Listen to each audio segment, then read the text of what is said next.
Crushing on a married coworker, I never meant for this to happen, I'm just his secret. After a beautiful night of passion, I discover he's a husband and father. Now I'm left questioning everything. Was I special or just a distraction? When I 32 years old female was 21, I met a man 4 years older, now 36 years old male, and dated him for an extended period. Initially it was enjoyable and we shared many common interests. We married in 2019 and are now separated because, well, I thought I genuinely loved him, but he was cruel and somewhat mentally abusive toward me, bullying me and others. He was unkind and unwilling to change until it was too late, and I had finally had enough. I experienced a nervous breakdown, at which point he realized I was serious about leaving him and suddenly became willing to start therapy to try and compensate for the 10 or 11 years of emotional work he had neglected for so long. I finally found the courage to check out and leave in mid-2023. During this period of separation, I began focusing on myself and my hobbies, things that make me happy and help create a better version of myself, such as attending group workout classes and taking gaming more seriously. I started taking classes to promote my career growth, intentionally abstained from dating, and primarily concentrated on friendships. I also began making new friends and strengthening connections with old acquaintances. During this time, I gained a lot more self-confidence and developed a deeper friendship with a coworker, 41 years old male I had known virtually for 4 years. I did not know anything about his personal life or what he looked like, but I found him incredibly easy to talk to and appreciated our communication. He is sweet, kind, and funny, and we both acknowledged that we felt a strong connection. I am not in a position to desire a committed relationship with a man again after what I endured with my ex-husband, but I enjoy talking to him, so I kept our conversations light, casual, and free from excessive personal details to preserve the enjoyment in it all. It feels somewhat reminiscent of the Meg Ryan and Tom Hanks dynamic in You've Got Mail before they planned to meet at the coffee shop. Eventually, our conversations deepened. We would text all night even with early morning work scheduled for the next day.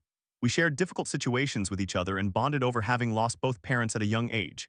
He confides in me about many things he hasn't shared with others and really shows his appreciation for me.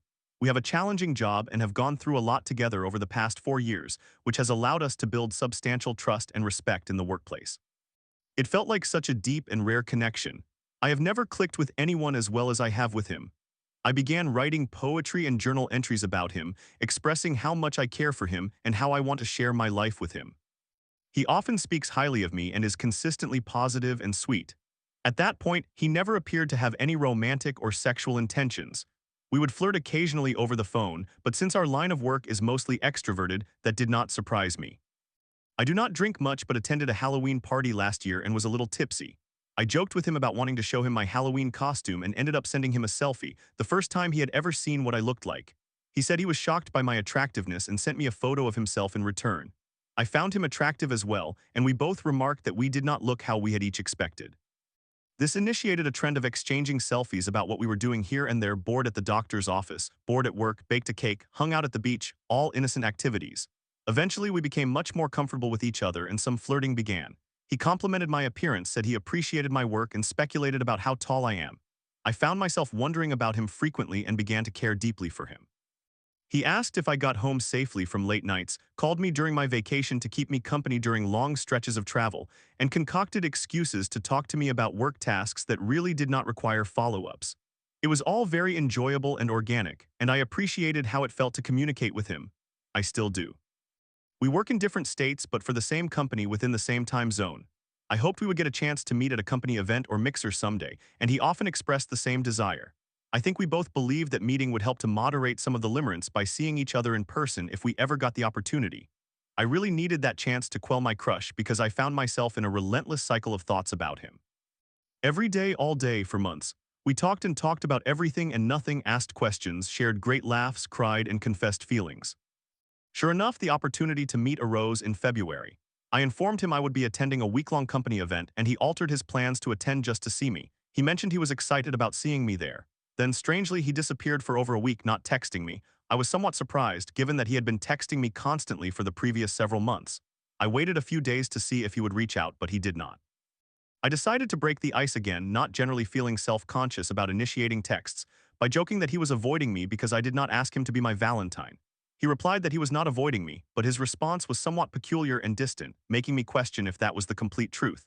I dismissed it as him being busy with work, or I somewhat hoped, avoiding me because he was trying to manage his nerves about seeing each other. Later, when I pressed him on it, He admitted he was honestly just very excited to see me and was trying to finish as many tasks as possible to focus on being there and spending time with me. I believed him, as I can usually tell when he is being sincere. We met in person at the company event and really hit it off. It felt like a continuation of everything we had experienced up to that point. I was thrilled to find that he was exactly, honestly, better in every way what I had expected, and he said the same about me. Meeting him did nothing to diminish my crush. Instead, it intensified my desire to see more of him. We said our goodbyes and made plans to meet later that day. Here is where things become rather spicy. I knew I liked him and had no intention of pursuing anything serious because I do not want a boyfriend, despite this man being perfect to me in every way. Because of this, there were a few topics I never delved into, such as whether he was dating anyone, etc. And I did not dress up particularly fancy or in a date-like manner because I did not want to send the wrong message when we met or appear as though I was trying to be more than friends. At one point, we were just relaxing, having dinner, and decided to move on to the next course dessert at a nearby place. The event venue and our hotels were somewhat isolated in the Midwest, so we chose to return to my hotel for a bathroom break between dinner and dessert. Well, we ended up getting cozier than anticipated. We lounged on the couch in my hotel room, removed our shoes, kissed for hours, and one thing led to another. We ended up laughing, chatting, and relaxing together, which evolved into a night filled with the best, sweetest, most enjoyable, intimate experience of my life, the best I have ever had. During our time together, he said fantastic things as if he were reading my mind. I must be dreaming. I cannot believe this is happening. You are so incredible. I really like you. You are much better in person. Are we really doing this? I am so happy right now. You are so sexy. You are so incredibly beautiful. I am glad you are here. I am glad I am here with you. You are more amazing than I expected. He was considerate, generous, eager, and encouraging, literally everything I wanted. It was such a healing experience beyond just being enjoyable. All of it made my heart soar as he felt exactly what I was feeling during that time we spent together. Even though I do not want to date anyone for fear of being hurt, I felt a beautiful bond with him. I believe I now understand what it is to love someone and only wish good things for them. He stated he appreciated how sweet I am to him and that I make him feel truly special, and that he wants to make me feel that way as well. I believe every word and genuinely think he feels all those emotions for me. He ensured I was comfortable before, during, and afterward. We engaged in many enjoyable activities, had some pillow talk afterward, cuddled, and then I drove him back to his hotel after a while. He did not stay the night because we wanted to be prepared for early meetings the following day. I had no problem with him not staying, but I stayed up all night thinking about him. He communicated the same to me the next morning, expressing that he was so happy, shocked, and satisfied with everything. I shared some concerns with him that I am incredibly private and do not want anyone at the company to know about our encounter. He reassured me that he was a gentleman and that it was between us, and he would never divulge anything to anyone. He also mentioned that he would never tell anyone but that we did nothing wrong. I agreed and stated that I had no regrets. I simply wanted to keep everything between us. The following day, we spent time together again and then both became preoccupied with mixers, etc., with our respective teams for the remainder of the week. No worries, my heart was full in its own way. He expressed a desire to see me again and we attempted to make it happen, but external factors beyond our control hindered that. My boss made some unexpected changes to my schedule and itinerary. Regardless, he continued to text me like he had for months, with a newfound spark and more to discuss now that we had spent time together in person. It does not feel like just a physical relationship, and reducing it to friends with benefits seems inadequate. He is my lover, I suppose. He was so excited to be with me. I could sense it physically in his tone, care, thoughtfulness, and the conversations we shared throughout and after. I am grateful to have experienced that connection with him and hope we can do it again. After everything, he said he loved my body, my confidence, how intelligent and attractive I am, how we make each other feel, and how we fit together so naturally. He lamented not being able to stay the night due to our early starts. This marks my first experience with non-relationship or casual intimacy, and I believe I managed it well despite having feelings for this individual. I think he has feelings for me as well, although he has been cautious in how he expresses them. He does say he likes me a lot, enjoys talking with me, and misses me when we do not communicate, etc. However, I felt a gut punch when I spoke to another coworker who is unaware of this friendship. This coworker is much older and was providing me with marriage advice. He does not know I am separated, which I listened to and engaged with since I prefer not to disclose details about my relationship status to everyone. Offhand, as part of this advice he mentioned, I've given similar advice to other young people in the company. Lover's name, you probably don't know him. He's on some other team. He and his wife are planning a vacation to Maine and they have all these little children running around. I could not ask any follow-up questions. I could not engage or lose my composure, but hearing that someone I felt I knew so well was a husband and a father while telling me the most beautiful things I had ever heard was genuinely shocking. I do not know why it never crossed my mind that this was possible. Was I naive? Was he using me to feel good outside his marriage? Does he genuinely like me? Am I just one of many women he communicates with in the same manner? Am I truly special to him, but he cannot pursue anything because he is married? Is he a scumbag? Who knows? The honest truth is that I did not feel any guilt when I discovered he was married, and I would sleep with him again if he expressed that desire.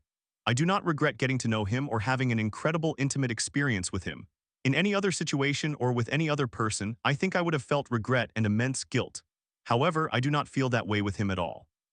His reasons for being with me do not truly matter at the end of the day, no matter how much I think about him.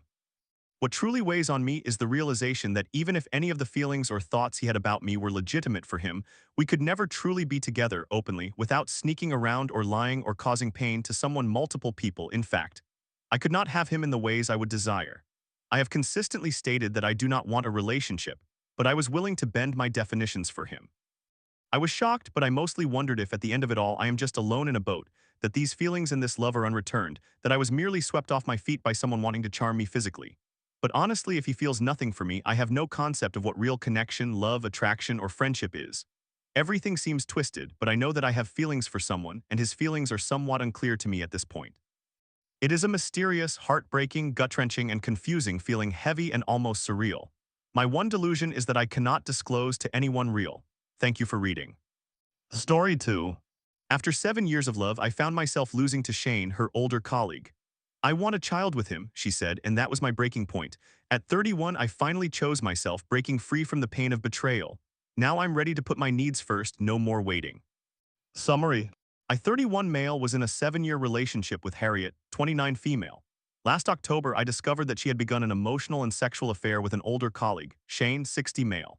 In an effort to salvage the relationship, we experimented with polyamory, established boundaries, attended therapy, and ultimately resorted to no contact. Despite her repeated assurances to distance herself from Shane, she remained emotionally attached and continued to see him.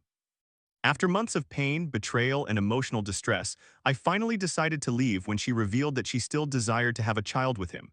No contact provided me with the clarity to understand that I deserve someone who fully chooses me, and she was unable to do so. I still care for her, but I prioritize my own well-being above all. Note: names have been changed to respect my ex-partner's anonymity. Background: Harriet, 29 female, and I had been friends for 3 years before we began dating for 4 years. Our anniversary was last November amidst chaos and turmoil. 1 month after everything fell apart, we must rewind to approximately 2.5 years into our relationship. From the outset, she frequently expressed her curiosity about open relationships, but believed it would be decades before she desired one.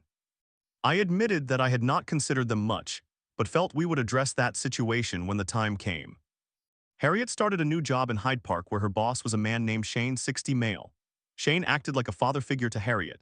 He took care of and nurtured her in her role, just as he did with all his colleagues, as any good team leader should. Harriet excelled at her job and eventually became a permanent employee and later a supervisor under Shane's guidance. About 8 months into her work at the park, she began experiencing intense attachment anxiety whenever he left for the day. After several more months, Shane departed from the company, but Harriet continued to text him regularly. He remained invited to team meals and gatherings. In September of last year, I began searching for apartments for us to live in together. We were finally preparing to move in as a couple. Things appeared to be improving. Capability meeting: the first betrayal. In October, her new boss mandated that she attend a human resources capability meeting regarding an incident that had occurred at work. This capability meeting felt catastrophic for Harriet. All the progress she had made in this job, which she claimed was her life, seemed to be jeopardized as she felt labeled incapable. 4 days prior to her capability meeting, she began sending explicit pictures and videos of herself to Shane. 4 days later, on October 15th, I met her in London to assist her in preparing for the capability meeting. There was a list of contacts in her images, which served as evidence for the case. While she was in the bathroom, I intended to look at it again. I turned on her phone and accessed her pictures to find the list, but stumbled upon the images she had sent to Shane, along with some photos that Shane had taken for her. I was heartbroken but chose to keep my feelings to myself. I did not want to jeopardize her meeting. After the meeting, we walked to our hotel where I sat her down on the bed and informed her of what I had discovered. She reassured me that I was her number one and that this was merely a sexual fling, expressing a desire to open up the relationship. I consented, knowing it was something we had previously discussed. Why not try it? Immediately after this, Harriet changed the password to her phone, clearly indicating she now had things to conceal. The following month, Harriet and Shane's relationship began to escalate. She went out with him on the 18th and again on the 24th. On the 26th, she went out drinking with her colleagues and specifically told me it was just her and two other colleagues. When I asked her why she was misleading me, knowing Shane was present, she stated that she didn't want to hurt me. I told her that the only way this would work was if she was honest with me. She saw him again on November 2nd, just 2 days before our anniversary. On that day, he confessed that he was truly in love with her and wanted to be her boyfriend. Due to the long distance, I had only seen her once during this entire period. By our anniversary, my mental health had significantly deteriorated. I was experiencing real post-traumatic stress disorder-like symptoms, flashbacks, intrusive thoughts, trouble falling asleep, difficulty staying asleep, anxiety and paranoia, and spontaneous crying spells. I told her that this situation would not work and that we needed to close our relationship. She agreed to distance herself from him. She managed to adhere to that for maybe a week, if that, before she actively began planning to meet him again. They met up on the 17th, 26th, and 27th of November. She had mentioned wanting to stay over at his place on the 26th, which I told her was absolutely unacceptable. I also expressed my concerns about her meeting him on the 27th, to which she paid no attention and went ahead regardless. Each time they went out, I felt immense pain. She would go completely silent, sometimes for days, as if I didn't exist. Things worsened further when she returned home in the evenings. Her father, a strict Muslim, would always criticize her for coming home late. This situation made her reluctant to return home, leading her to stay at hotels or friends' houses. It is very likely that during this time she spent several nights at Shane's apartment. I am not certain. During this period, I frequently sent extensive text messages to Harriet, detailing what I was experiencing and how her actions were affecting my feelings. She often found these messages overwhelming, so I began sending her virtual letters, documents that she could open at her convenience. She read them all and often profusely apologized for how she was making me feel. However, her actions did not change as a result. Ultimately, she maintained an attitude of "this is what I want, so I will go through with it." It should be noted that throughout the last 5 years, her home life had deteriorated considerably. She received little to no appreciation for her efforts. She devoted herself to caring for her father, who has mild cognitive impairment and narcissistic personality disorder, and never received thanks or recognition for her contributions. Hence, she understandably felt frustrated from always putting others first and wanted to start prioritizing her own needs. I recognized that desire, but unfortunately, her pursuit came at a continual disregard for mine. My darkest day and a path to recovery. Harriet met with Shane on December 8th, one day before she was due to travel to the Midlands to collect the keys to our new apartment. On that day, he gave her a silver fox necklace as a Christmas gift. This necklace would become a painful reminder of him and the betrayal they shared. She was aware that wearing this necklace was hurtful to me, yet that did not alter her behavior. The 12th arrived, the day we were supposed to collect the keys to our new apartment, signifying our transition from a long-distance relationship, something we had been dreaming about for years. On the night of the 10th, I discovered texts from Harriet to Shane saying, "I love you." I cried throughout the night. She subsequently met up with him again on December 15th, marking one of my darkest days. It was the first time I genuinely decided I did not want to be conscious, so I slept the entire day. This drove me to contact the Employee Assistance Program at work and seek immediate therapy. Harriet continued seeing Shane on December 16th and December 19th. On December 19th, she convinced me to be re-prescribed antidepressants, medications I had not taken in almost a decade. During my therapy session on December 20th, my therapist assured me that everything I was experiencing, flashbacks, intrusive thoughts, sleep difficulties, was entirely normal. He explained that anyone in a similar situation would likely endure the same emotions and symptoms. He also acknowledged that the reality was there was truly only one solution to this problem. Since all the intrusive thoughts were based on actual events, the only real solution was to detach. Later that day, I broke the news to Harriet that I needed to sever ties with her. She responded, "This is my mess that I created. You should not bear the burden of detaching. This is my burden to carry." She agreed to detach again. My mental health improved almost instantly, at least for a few days. Within a day, I was engaged in my hobbies once more. However, this time her detachment only lasted a few days, because by the 28th she was telling me how Shane could teach her to ride a bike, and she proceeded to meet up with him again on the 29th and 30th of December. Initially, she had told me she wanted to spend New Year's with him, to which I firmly stated that was an absolute deal breaker. Instead, we spent New Year's together from December 31st to January 3rd. However, on January 3rd, I saw a message from Shane saying, "Good night, my little darling," and once again I cried throughout the night. Therapy, clarity, and truths. January came and Shane took her to see Shen Yun on January 10th as her birthday present. This was just one day before she was coming to spend her first weekend with me in our apartment. On January 12th, I saw that Harriet sent a message saying, "I love you so much," on our first weekend together. This was devastating. Of all weekends for her to send such a message, it had to be on the first weekend of living together. I broke up with her the following morning and spent the entire day crying, experiencing the worst pain of my life. That evening, she persuaded me that we should instead take a break. A few days later, I began to regret breaking up since we had not yet tried counseling. Previously, whenever I suggested it, she had expressed reluctance because it felt intrusive. However, at this point, I felt it was the last viable option. So I arranged for counseling and convinced her to join me. Over the next 8 weeks, we participated in couples therapy, and she finally began to discuss what was happening in her mind. Ultimately, she feels trapped between two people, both of whom she loves and both of whom love her, but she cannot have both. The real tragedy is that no matter what she decides, either she or someone else suffers. There is no winning in this scenario, nor is there a path of lesser suffering. Ultimately, it is her responsibility, as she nurtured both relationships to this point. All the discussions we had about polyamory were merely a strategy to avoid making a decision away for her to have both. However, my realization that I was monogamous, and that it was a deal breaker, disrupted her plans. No contact and freedoms.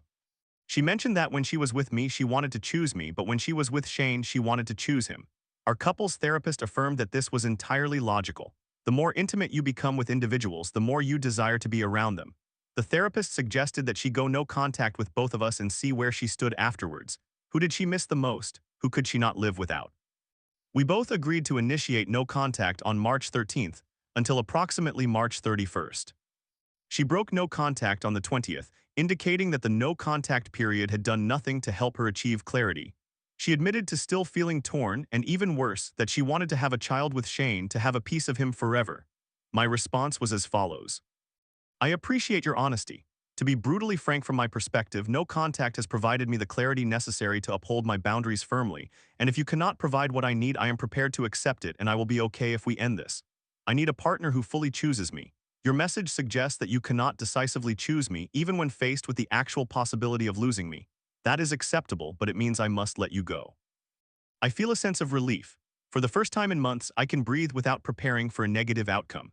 I am reconnecting with hobbies, friends, and the parts of myself that were buried under the burden of trying to be enough for someone who was never ready to let go of someone else. I am finally placing my needs first and seeking people who will prioritize my needs as much as I will prioritize theirs. She has continued to seek emotional closeness with me, but I feel that I am finally prioritizing my own needs by maintaining my distance and pushing myself to move forward. I still care for her and always will, but now I care about myself enough to walk away. These past 6 months have felt like hell on earth, but now I am free. Story 3. My 26M boyfriend, who has a porn addiction and no job, fumbled his life while I slaved away at 3 jobs. After I found bikini pics of my friend Tom on his phone, he confessed, "I think she's cute." Now I'm questioning if he's really changed. Should I trust him again? Hello, I began dating my boyfriend in July of last year, 2024, and everything appeared perfect from the beginning. We had met 2 years earlier and started growing closer recently because we intended to collaborate on a comic together. We connected over our shared love for the arts, video games, humor, and so on. Our interests aligned seamlessly, making it natural for us to become romantically involved. The first few months flew by quickly. I adore his family, and my mother, my sole close immediate family member, loves him as well. We discuss marriage, starting a family, and all the adorable couple-oriented things that come with new love. We even traveled to New York City last September. I truly envisioned a long-term future together. We saw each other almost every day. Keep in mind, I hold 3 part-time jobs totaling about 40 to 50 hours each week, and I have been living independently since I was 19. However, this never interfered with my personal life or other friendships. I continued to spend time with my friends and my mother fairly often, and he would join us on many occasions. Conversely, I cherish spending time with his friends and family as well. I managed to do all this while staying on top of my work and my responsibilities. Now let me introduce my friend Tom. I have been friends with Tom since high school. Although I would not consider him my closest friend, he is someone I communicate with and see fairly frequently. My boyfriend met Tom for the first time before we began dating, and perhaps twice since then. Therefore, they have interacted approximately 3 times total, but all of these meetings occurred around last summer. He did not interact with Tom in any manner different from how he interacts with my other friends, so I never thought much of it. A little about my boyfriend. He lives with his family, has a remote job about 5 hours a week, and had been participating in an online certification program until a week ago. In December, we agreed to limit our meetings strictly to the weekends so that he could focus on his online certification program. He had 12 months to finish 10 courses, and he was barely on the second course. The deadline for all the work was approaching in the following month, and with a monthly extension fee of $500, I wanted to ensure he was concentrating on his studies as well. I made myself available for any assistance he might need and encouraged him to get to work. Update: he never progressed past the second course. With all this in mind, you can imagine how much free time he had. So what did he do with it? He played video games all night, watched pornography, and started stalking my friend Tom. Last year, I discovered adult content on my boyfriend's phone while we were browsing through his photo gallery together. It was an old video from before we started dating, but the fact that he still possessed it hurt me. It hurt me even more when he confessed it was of an old high school friend named Jerry. He had mentioned Jerry previously, but only in the context of discussing her art while we browsed her profile together. In any case, since it was an old video he had forgotten about, he deleted it, and we never really discussed it again. During this time, he admitted he had always struggled with a pornography addiction. We talked about it, and it seemed quite debilitating. He mentioned looking at pornography on a daily basis and objectifying and ogling other girls to an extent that it became habitual. Although this concerned me, he claimed it had diminished since breaking up with his ex, and I took him at his word. I felt confident as well, as we enjoyed a fairly active sex life. Therefore, I believed that was meeting his needs. Months passed, and now we were in December. I started to notice a shift in our relationship, but I attributed it to him concentrating on his certification program and spending more time at home. I observed that he would respond slowly to my texts when I returned home from work at night, usually when he is most active. He would struggle with responses and would text me once about every hour. I knew he was playing video games during these moments because I could see him active on his Discord server with his friends. The days continued on, and it reached a point where I felt entirely ignored. I stopped receiving daily good night or good morning texts, and at times it felt like I was pleading for a response. I do not have a car, but I assisted him with some payments for a used car, and we agreed it would be our vehicle. Therefore, I expected him to keep his promise when he said he would pick me up from work. However, on numerous occasions, he would cancel on me because he fell asleep or was preoccupied with something else. Considering his busy schedule, I could only imagine what he was caught up doing. Since our agreement was to only see each other on the weekends, I ran errands by myself during the week. This included, but was not limited to, doing our laundry at the laundromat, walking 30 minutes to the local grocery store, and cleaning up after the mess he would leave at my place on numerous occasions. I did all this because I loved him and wanted our weekend time to be uninterrupted. After a while, it seemed my efforts were not being reciprocated. Consequently, I began to feel paranoid and scrutinized every little detail. The first thing I noticed was how my friend Tom would always appear at the top of his Instagram stories, even before his family. He would always like her stories, but he did that with everyone, so I did not think much of it. Then he began mentioning little things about her, just side comments like, "Oh, this reminds me of Tom," or "Oh, this reminds me of the time Tom said this." I thought it was odd. He had only met her a couple of times, and that was last year. He mentioned her more than he mentioned any of my other friends, whom he would see at least once a month. I then noticed he would like Tom's posts immediately after she posted them. I would find his username among the likes, and the post had been done maybe an hour ago at most. I thought I was just being paranoid. I should mention that I struggle significantly with my self-esteem, and both Tom and Jerry are very conventionally attractive. Fast forward to 2 weeks ago, and things continued to feel off. My boyfriend appeared perpetually distracted, and anyone with any sense could tell something was amiss. One day I asked if I could use his phone to search for something. When I glanced at his Instagram search bar, I noticed my friend Tom at the top. For some reason, he had been looking at her profile, and I wanted to know why. Call it a gut feeling. He said, "Oh, she posted something on her story, and I wanted to see it again." The story was nothing remarkable, just a song with a visually appealing picture in the background. I asked him if he had feelings for her. He said no. I sensed he was lying to some extent, but since he had somewhere to be and I was busy working, I decided to let it go. Tension mounted afterward, but since his sister's birthday was approaching, I did not want to sour the atmosphere. This transpired 2 Fridays ago. I was seated at the kitchen table with my boyfriend and all of his siblings. We were all engaged in making clay magnets, sharing laughter and enjoying good food. I finished my magnet and remembered I had a drawing due for a client the following day. I had left my iPad at home, so I asked my boyfriend if I could use his. He consented, and I went into his room to begin working. I noticed his gallery widget flashing images on his home screen, and I saw a particularly cute one of him with his niece. I clicked on it to view more pictures of him and his family. But to my shock, the moment I opened the gallery, I spotted 2 screenshots of my friend in a suggestive pose in a bikini. The screenshots were taken on the Tuesday before his sister's birthday, and he captured them 2 days before I confronted him about why he had been searching for her. My heart began racing, and I asked my boyfriend to come into his room so I could show him something. He observed what I was pointing out, shut the door, and immediately started apologizing. I bombarded him with questions, what, when, and of course why. He confessed that he thinks she is attractive. I began to break down in tears, which in hindsight I honestly feel so embarrassed about. He admitted to looking at her profile often, but insisted that it was nothing more than that. He explained that he had screenshotted those images because they were in a slideshow flashing across the screen. He stated he never touched himself to her, but I remain uncertain if I believe that. I confronted him aggressively. I told him he was a grown man without a real job.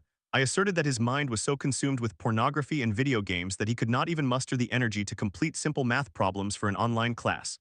I emphasized how much of a deadbeat he is for sleeping all day and leaving me to clean up after his mess at my apartment. There was so much more, but I will spare you the details. That was the first time I have ever truly been angry with him, and the first time in a long time I have been genuinely angry with anyone. I understand crushes and fleeting feelings for someone. I mean, we are not blind, right? But I had felt so unloved over the past couple of months and had been pouring in my all to show how much I cared for him, yet he had let me down. He had been directing his attention toward this other girl instead, someone who scarcely knows he exists. I suppose the most painful aspect was his deceit. He claimed there was nothing between them when I initially brought it up, and that was simply not true. I admittedly looked through his phone afterward because he allowed me and discovered that he had a Twitter account where he had been viewing Jerry's adult account daily. I did not bring this up with him and wanted to see if he would confess, but he did not. When I say daily, I mean he was looking at it in public, while he was with his friends when we were together, while I was at work, and indiscriminately everywhere else. I will give him credit. I did see that he deleted it the night after this entire situation came to light. All of this brings us to where we stand now. It seems this has been a significant wake-up call for him. It is true that from the beginning, he appeared to have no genuine aspirations or goals. He has been showing up more consistently. He picks me up from work every day, cooks for me, cleans up after himself, and even secured a full-time job within 2 weeks. I agree, this is a notable improvement. However, I wish it had not taken this situation for him to get his life together. He tells me he never stopped loving me, that he was simply in a dark place where he could not even gather the motivation to love himself and appreciate those around him. Thus, he fell back into his previous habits of consuming pornography and objectifying others. I acknowledge that to some degree he wasn't even making art at the time, which was very disheartening to witness. I suppose a part of me feels guilty for not recognizing that sooner as well. So it seems I am giving him another chance. We are currently taking a no-contact break for a few days to truly evaluate our feelings for each other and process everything that happened on our own time. I find myself reaching out here to seek advice and general opinions. What would you do? How would you feel? Has this ever occurred to you? Any insight would be appreciated. Summary: my 23-year-old self, female, confronted my boyfriend, 26 years old, male, regarding why he was stalking my friend's profile. I later discovered screenshots of my friend's bikini pictures on my boyfriend's iPad by accident. I became upset because I had been noticing his absence in our relationship, and my efforts were not being reciprocated. He lacks a stable job and spends all day sleeping and playing video games. He claims there were no romantic feelings involved and that he was in a dark place. He has struggled with a pornography addiction for most of his life and recently fell back into that pattern. Since this incident was revealed, he has been more present than ever in our relationship. I believe I am giving him one more chance to prove himself. Is it worth it? Story 4. My husband is not helping with chores. He's an equal partner. I love that he steps up, especially during pregnancy when he washed my clothes and trimmed my toenails. Discover what makes our unconventional love life thrive amidst traditional roles. On the internet, I frequently encounter marriage advice aimed at men, which typically goes something like this. If you assist your wife with childcare and household chores, she may reciprocate. I once came across a meme that stated, "No one cleans faster than a man trying to have intimacy." I notice subliminal messaging like this in sitcoms. Men often perform favors for their wives, which is usually expressed in this way, with the hope that their wives will be more intimate. Men will gather in groups and say something along the lines of, "Do exactly as she asks or she won't sleep with you." First of all, my husband is not helping me with chores and childcare. This is equally his home as much as it is mine, and these are as much his children as they are mine. Secondly, this link between maintaining an equal partnership and having a satisfying sex life is indeed technically correct, yet often misconstrued.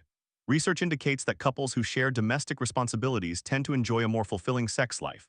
This does not mean that a woman observes her husband loading the dishwasher and then decides to be intimate as a reward for him acting like a responsible adult. The reality is that a messy home can significantly dampen desire. Consequently, if a man cleans up after himself, that removes one potential source of decreased attraction. Moreover, being nurturing has traditionally been viewed as a feminine quality. Therefore, when a man steps up to embrace that role, it can be quite appealing as it suggests that we do not have to carry that burden alone.